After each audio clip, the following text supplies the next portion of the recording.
आमा नमस्कार। नमस्कार। यहाँ काम पाइएला त आमा? खोइ बाबु काम त पाइएला।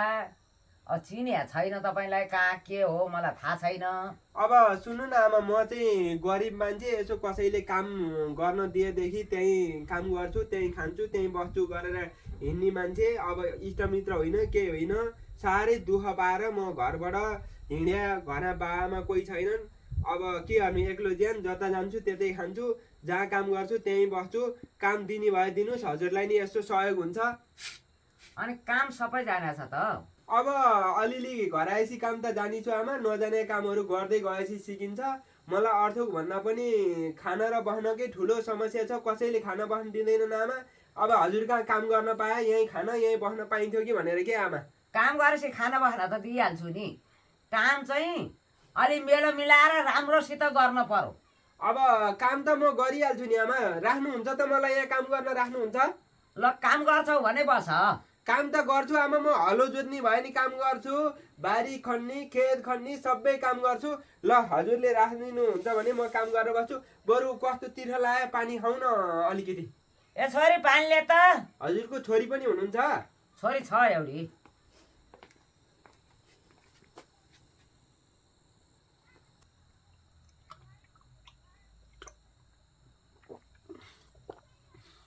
ओहो, यी बुढीको त कति राम्री फुल जति छोरी रजिन्।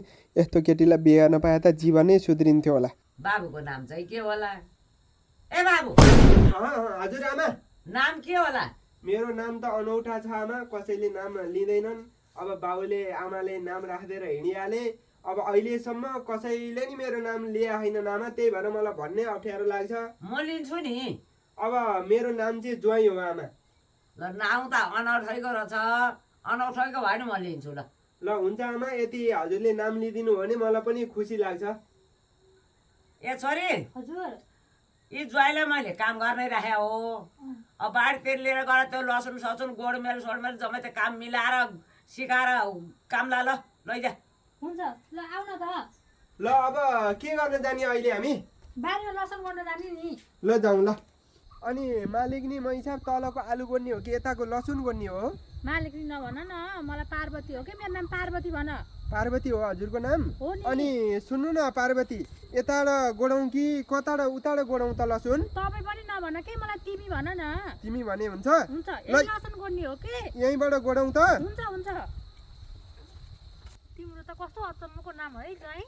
अब मेरो नाम नि अचम्मको छ। एउटा कुरो सोधौँ तिमीलाई? के कुरा सोध न। अनि तिमीले चाहिँ अहिलेसम्म किन बिहे नगरी बसेको? किन बिहे गर्न नगरी बस्या हुनु नि? अहिलेसम्म कोही केटा माग्न नि आएको छैन, आमाले पनि बिहे गर्ने वास्तै गर्नु भएन। हो र? अनि तिम्रो चाहिँ बिहे भएको छ कि छैन नि? मेरो कहाँबाट बिहे हुनु, मेरो त अहिलेसम्म बिहे नै गरेको छैन नि। किन नगरे त तिमीले चाहिँ? अब मेरो कोही छैन, केही छैन। गाउँतिर एउटा घर त छ, अब जहाँ पुग्यो त्यहीँ खान्छु, त्यहीँ बस्छु। कसैले छोरी दिँदैनन्, त्यही भएर कसैले मन पनि पराउँदैनन्, अनि त्यही भएर बिहे नगरे नि। तिमी त कति राम्रो कति काम गर्ने रहेछौ, मसँग बिहे गर्छौ त? अब तिमी जस्तो केटी पाए त म बिहे गरिहाल्छु नि। बिहे गर्छौ र मसँग? गरिहाल्छु नि म पनि। तिमी र म आजै भागौँ न त। अझै भाग्ने? त्यसो भए जाउँ त, घर जाउँ ल। ल जाउँ। ए छोरी कहाँ हिँडेको त? म त ज्वाइँसँग जान लाग्यो। नजा, घर न घाटको थर र ठुङ्गानको नजा भने नजा। छोड्नु यहाँ तपाईँ, तपाईँ बिहे गर्छ क्या दुई जना। छोरी नजा भने। बुहार गाउँले हो, बुहार मेरो छोरी ल मलाई खत्तम पारो। भाउजू के भयो के? छोरी ल कसले? ज्वाइँले ल। ज्वाइँले छोरी त लान्छ त? होइन के होइन, ज्वाइँले ल। अझै यी पनि के ल्याइदिन्छन्? खत्तम भइहाल्यो नि, बुहार बुहार गले ल छोरी ल।